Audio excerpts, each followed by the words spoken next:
Came a long way. Oh, so let it ring. They gon' hate. Smoke this day. Gun.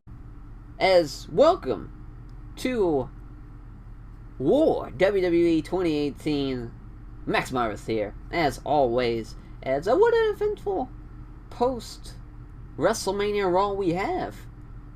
As actually, let's be honest here. Most of this is more of what really happened, so it's kind of it could be better. I'll say that. I won't lie to you. But without further ado, let's run the show. Let's just start off, with, of course, the little Raw intro. God, I don't even know what the damn theme song is now. There's been so many. It's across the nation. No, whatever plays, and the Braun Strowmans, the John Cena's, the Matt Hardys of the world. I guess I could have put them on screen, but I could have 58.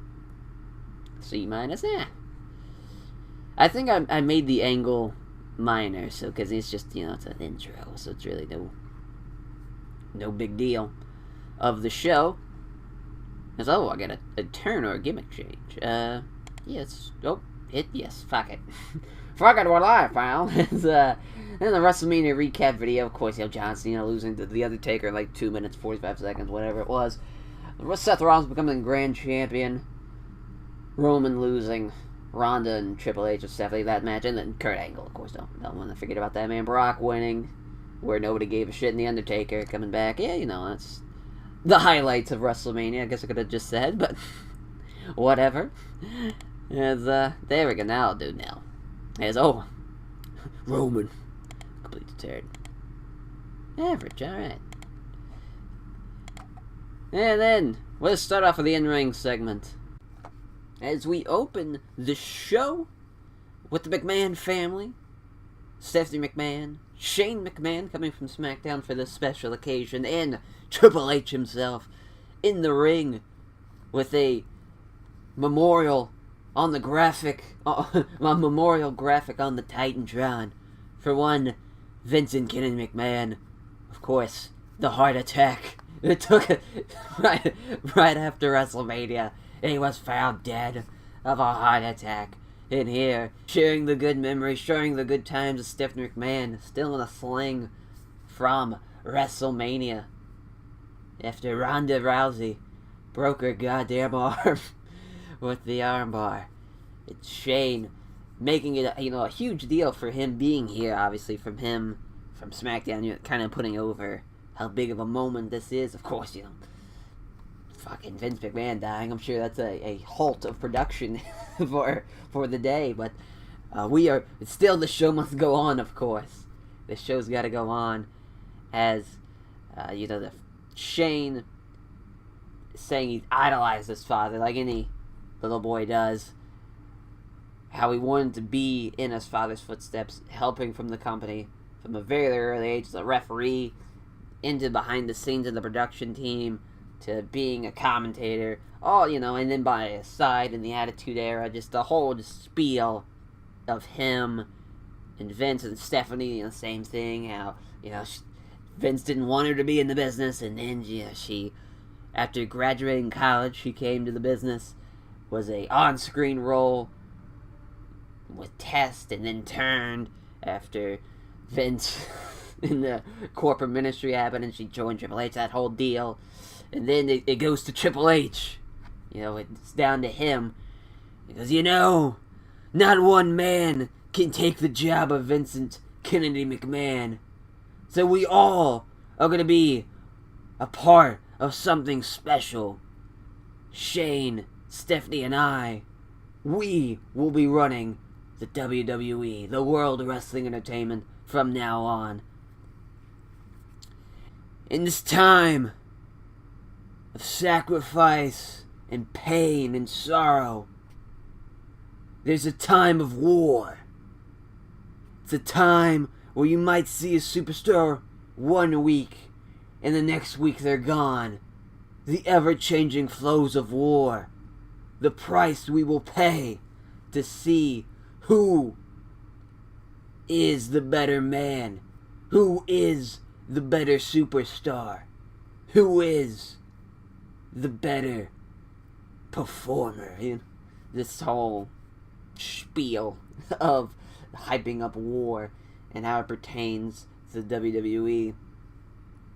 As also, he goes, I don't know who did it. We will not rest until we find the son of a bitch who did this to my father, damn it. As then, alright, so Future Max here.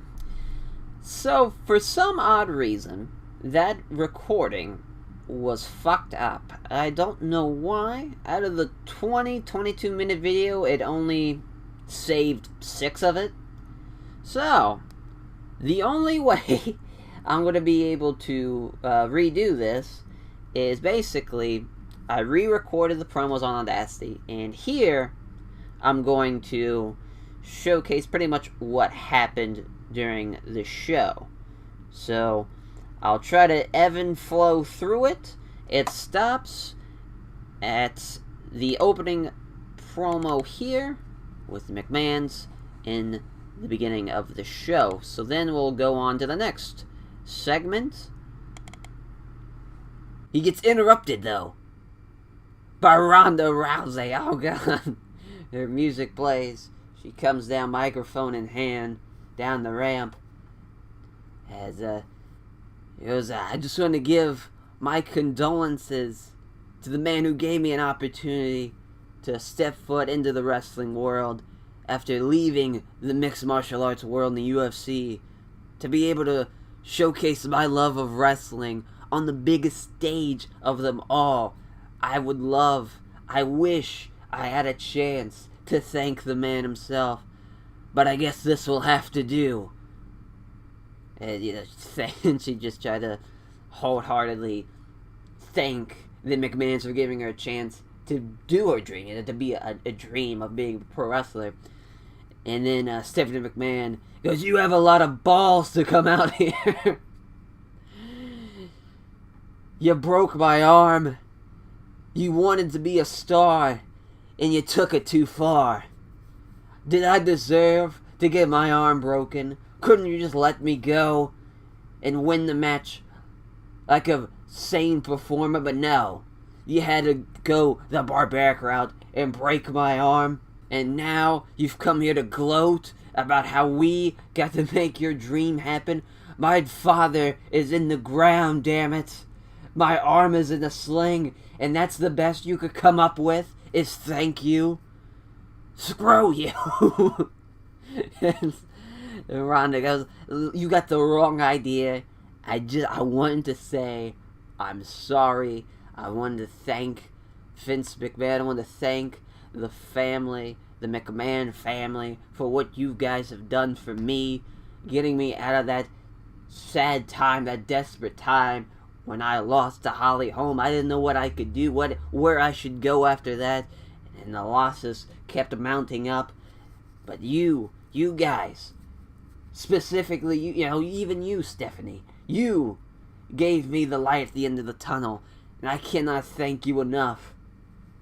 As then she, tries to reach out the hand to shake Stephanie's hand. She has the wrong hand out, as obviously she tries to shake the hand that's still in the sling. She kind of jokingly just kind of smirks and like, whoops, my bad. But then Triple H snaps, grabs the microphone and goes, listen here, you ungrateful bitch.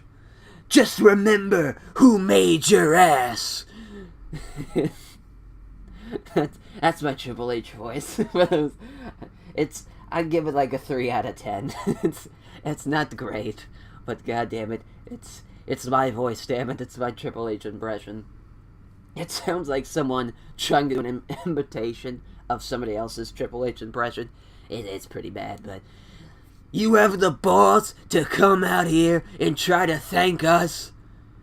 What the hell do you have to be thankful for? You broke my wife's arm, goddammit. And now you come out here to gloat? You should be ashamed of yourself. Stephanie tries to slap Ronda. Ronda counters into an armbar. Triple H, Shane trying to pull Ronda off of her, and they can't. Triple H's like, security, get out here. Security comes out, gets her off her. It takes 6 or 8 people to get her off her. they cuff her up. He demands to be cuffed. To be like, cuff her, goddammit! You will pay for this. And then she is taken away by security, cuffed into the back. What a way to start off Raw. A war has already started in Raw here in the WWE. We're not even 10 minutes into the show and someone's already being arrested. This smells like the Attitude Era to me. No, let's hope not. As we cut the commercial, we come back. Curt Hawkins in the ring for an in-ring promo, talking about New Orleans. Says, New Orleans, the place where streaks come to die. Everyone's like, yeah. Yeah, the streak of The Undertaker. The streak of Asuka. And now will be the place of the winless streak of Curt Hawkins to die. Whoever in the back wants to come out here and face the facts, come on out here and lose to Curt Hawkins. As then, silence, and then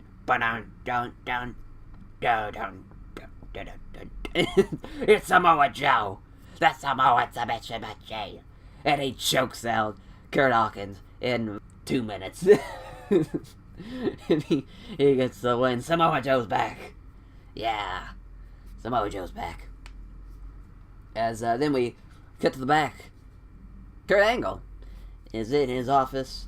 And in comes Braun Strowman with the WWE Raw Tag Team titles. As Kurt goes, listen, Braun, I'd hate to do this to you, but you can't have a 10-year-old kid your tag team champion. We can't have this happen, Contractually, he's still in the 4th grade. We can't, obviously it's just pretty much the same angle from the actual Raw, for those, so pretty much the same thing there. So I won't go completely in-depth about it. It's just how Nicola can't compete. Braun, you have to vacate the tag team titles. And he's just like, alright, but someone's still gonna catch these hands, type of thing. And Curt announces a tag team tournament. There will be 8 teams involved, concluding at Backlash to crown the new Raw Tag Team Champions. But then the Bar show up. Curt, man, listen, why do a tournament? We lost unfairly. The commission, they can't have a 10-year-old in a match. We should still be the Raw Tag Team Champions. And Kurt's guys, you lost to Braun Strowman and a kid. I'm not just going to give you the belts back. You're going to have to compete like every other team on Raw in the tournament. And your match is next against the Revival. So then their match with the Revival. So the Bar and the Revival happen. From what I remember, I was shocked that this match got a 52. Because, there's 2 tag teams that are fairly good. And, yeah, this whole show, I was just, amazed at how bad it did. Because I was just well, what? I was shocked. But, the Bar, they advanced in the tournament, beating the Revival. And, I think I changed Sheamus's gimmick. So that, he was a brute, and then I changed it to, a brute realistic, or, whatever. Just, those little subcategories of whatever it may be. Then we cut to the back, and it's Sami Zayn and Kevin Owens in Kurt Angle's office, saying, look, Curt, I'm sure you saw WrestleMania. We lost against Daniel Bryan, Shane McMahon.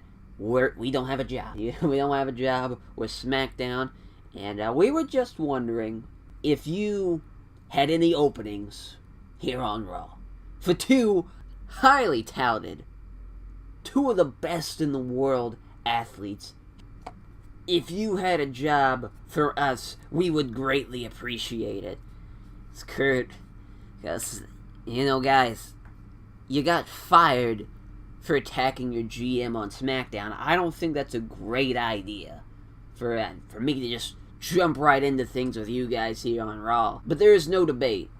You guys are two talented individuals. But I do have one spot. So how about this? You two are gonna battle it out tonight. The winner gets a contract for Raw. What do you say? It's, Sami and Kevin kind of mumbling to each other like, I got a kid, Kevin's, mumbling to him like, listen, I got a kid. You have your family, but I got kids, man. Like, I need this job. We gotta take this. So they take it. Pretty much the same angle that they had, except for Kurt Angle doesn't bury TNA. Poor TNA, God bless them. They got fucking destroyed. I don't know why he's El Generico in this picture, but alright. Dumb. And this tag match, this was hyped up during the show and throughout the show. The graphic was, it was like Alexa Bliss and Mickie James taking on Nia Jax and Mystery Partner, which ends up being Ember Moon. Pretty much basically the same premise of the fucking match that happened on the actual post-Mania Raw. And I just didn't like the way they did it. It was very, the fat shaming and shit. I just was like, what? That's fucking stupid. Why do that? So here in Ember Moon pinned Mickie James off of the clips. Hopefully she sold like she did on the Raw that happened recently. Jesus, Murphy. So took that like a champ. And we cut back from commercial to, ladies and gentlemen, Elias. As Elias goes, it's been a year since I made my debut. And ever since then, I have become one of the greatest musical performances on this planet. I have sold out arenas every single week, and I have left fans chanting my name, wanting more and more of a performance. But last night, my chances were ruined to perform at the greatest stage of them all, WrestleMania.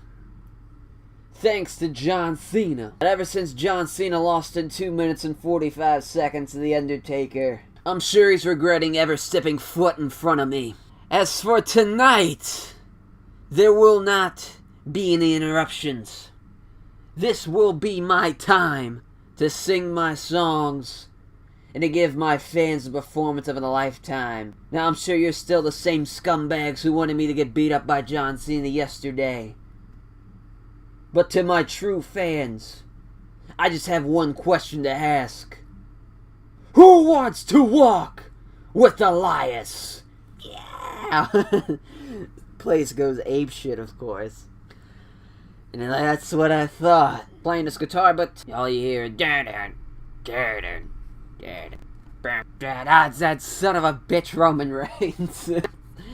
That son of a bitch. But he is bandaged up from WrestleMania, comes marching down to the ring, and just clobbers Elias. Elias tries to back off, back away, tries to swing the guitar, Roman ducks it, hits a spear on Elias. Elias rolls out of the ring, Reigns takes the guitar, smashes it against the LED post. I guess it's still the turnbuckle post, but it just looks like a big-ass LED post now, so this is what I call it. But then he picks up the microphone. Of course, people are just fucking livid, We're not gonna do this again. I'm not gonna sit here and let you chant all night long. I got places to be. I have a microphone. I can yell louder than you. And they're even getting more angry. Just like, you're an asshole. And, the whole, whatever fancy little chants they can come up with. Last night, WrestleMania, I put my body on the line. I tried to give you people a performance of a main event that you deserve. You people never gave me the time of day. I bled for you people. I've put my body on the line for you people for 4 years. Ridicule, hatred, belittlement, all because Vince McMahon saw something in me. Vince McMahon thought I could make his company millions of dollars. I took the flag from John Cena and became the face of this company. Just because I'm not the flavor of the week, I'm not your guy, I'm not the guy who busted his ass for 15 years at an indie show, just because I'm not the guy who's a vanilla midget, just because I'm the guy who's pushed, air quotes, into the main event for 4 years, 4 main events of WrestleMania, back to back to back to back, and all you've done is ridicule, ridicule, and ridicule. It is over. That is nothing but bullshit. What you did last night is an embarrassment to this industry. You rather not give a shit, play with your beach balls, do your little chants, say this is bullshit, while all of you, all 70,000 plus of you, bought your tickets in advance before the show even had somebody on the card. But yet, when it comes down to it, hour 7 of the WrestleMania show, you decide to shit all over it. But yet, when Nicholas gets in the ring, you cheer for a 10-year-old kid who got picked out of the crowd to win a World Tag Team title. But you don't give me the time of day when I bleed for you people, when I put on a performance of a lifetime and you people do not care. Well, enough is enough. I don't have to respect you people. If you're not going to respect me, I don't give a damn about you people. Enough is enough. It's time for a change. Roman throws the microphone down, jumps over the barricade, and goes up towards where the Shield used to do their entrance. Pretty much that area. Just walks up there and just keeps on walking. And everyone's just like, oh, everyone's probably like, oh, he's trying to turn heel. Look at Roman. Vince is dead. He's grown some balls. Probably. Everyone's probably like that, but we'll probably see more of what's going on here with Roman. Has it been a heel turn, or is he just pissed off at the fans? Who knows, We'll just have to keep on. You have to keep on tuning in, brother, to find out. Here, the Authors of Pain taking on Titus Worldwide. Another tag team tournament matchup. They kill him like 3 minutes, just basically AOP debut, squash him. And post-match, they beat him down, and they debut a move called the Pain Thriller. Just kind of move I made for this alternate universe. They still use like the Super Collider and the fucking Basham's finish, but probably not the Basham's finish. I hate that fucking. It's just this. It seems like it's such a dumb move for guys so big. So basically, the Pain Thriller is one of them does an Orange Crush, while the other one assists him in pushing his opponent to the mat. So basically, an assisted Orange Crush bomb. It could be better, but it's a pretty cool move for WWE. Orange Crush bomb. God bless them. But I'm glad that the beatdown actually went well. So I'm glad that went over well for this show, anyways. And then the last match I'm going to talk about here, Mandy Rose and Sasha Banks going one-on-one. Basically, what happened during the actual Raw. Sonya Deville attacks Sasha Banks, helping out Mandy, but then, go to the outside. Bayley accidentally attacks Sasha. They, kind of a little stare down, and then Mandy wins over Sasha. Basic format there. Paige's retirement speech here, I didn't want to go completely in depth into it because it's her retirement speech. I think that's a big deal. If you want to see it, if you haven't seen it yet, I'm sure you have. So it's on the fucking YouTube, so you can probably watch it. But it's sad. It's sad. 25 years old. It's been her life. Her mom and dad been in it, and just to be like, yep. You're done. That's it. And it's sad. It's never fun to see a retirement, especially someone young, though. It's definitely sad. I'm sure Paige is going to have some bigger, brighter things to do. Wink, wink, nudge, nudge. Something very blue-tastic idea for her. As the main event, we have Kevin Owens taking on Sami Zayn. A winner gets a contract. Starts out, Kevin is kind of like telling Sami, he's like, hey, listen, brother, lay down. You gotta do this for Owens. Do this for my baby daughter. Do this. You gotta do this, damn it. And finally, after like a minute or so, Sami's like, oh, okay, man, okay. I'll do it. So he lays down, flat back.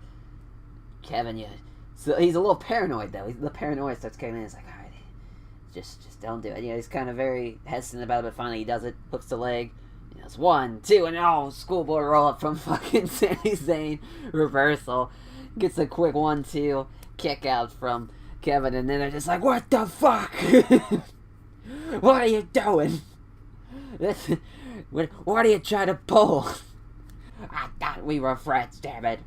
And they start just beating the shit out of each other. They're really starting to get after it. About the 15-minute mark, they do a superplex spot. Trying to get to a 10 count. They have to use the ropes, and diagonally from each other use the ropes. But then, over the PA system, I guess, you just hear, yes! Up on the Titantron, it's Woken Matt Hardy. Oh, yes.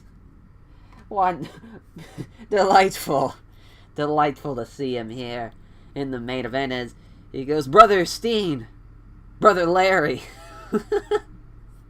What a shitty inside reference there. Welcome to the Hardy compound. As I've heard you brothers are looking for a job. Well, just so happens, here at the Hardy compound, we have jobs for you. Let me take you a tour on some of the facility opportunities you can have here at my beautiful compound. As he goes over to Senior Benjamin, who's doing some groundwork, some groundskeeping work. Goes over here, get new jobs with Senior Benjamin on the groundskeeping service, preparing the fields for battle. Or, Brother Steen, you would enjoy this job immensely. Here to the cage of my private zoo, the cages of my spot monkeys. Brother Matt and Brother Nick's cage. Or, over here to the area of George Washington. Of course, the big-ass giraffe. You can clean their cages, spend time with the animals, whatever you may want, whatever your heart desires. Or, come over here, and he takes a little stroll up to the Lake of Deletion, the lake of reincarnation going. Or you could help purify the waters of Lake of Reincarnation, or help fix my injured and wounded in battle dilapidated boat. It's all fucked up, it's all half broken, it's just shattered in half, and just looks all like shit. He's just like, oh, poor dilapidated boat, starts petting it. But then, up over the horizon of the Lake of Reincarnation, fucking Vanguard 1 fucking zooms out there. Rising from the lake is Bray Wyatt with his fedora and lantern. As he slowly rises, finally the camera gets up to his face. He goes, where? Blackout in the arena. Lights come back on. Kevin Owens and Sami Zayn are in a bit of predicament. Sami Zayn's caught in Sister Abigail. Kevin Owens is caught in the Twist of Fate. Both guys hit their moves. Crowd goes apeshit, hopefully. I would assume they pop huge. As, in the crowd just delete. They're just going, just going apeshit. And Matt Hardy's just like, yes! Yes! And they go into the center of the ring. Bray kneels down. Matt does his delete chant, and the crowd chants delete as we cut to black, ending the show. So that is definitely a weird format to do a show. Sorry, everyone. You know, technical difficulties.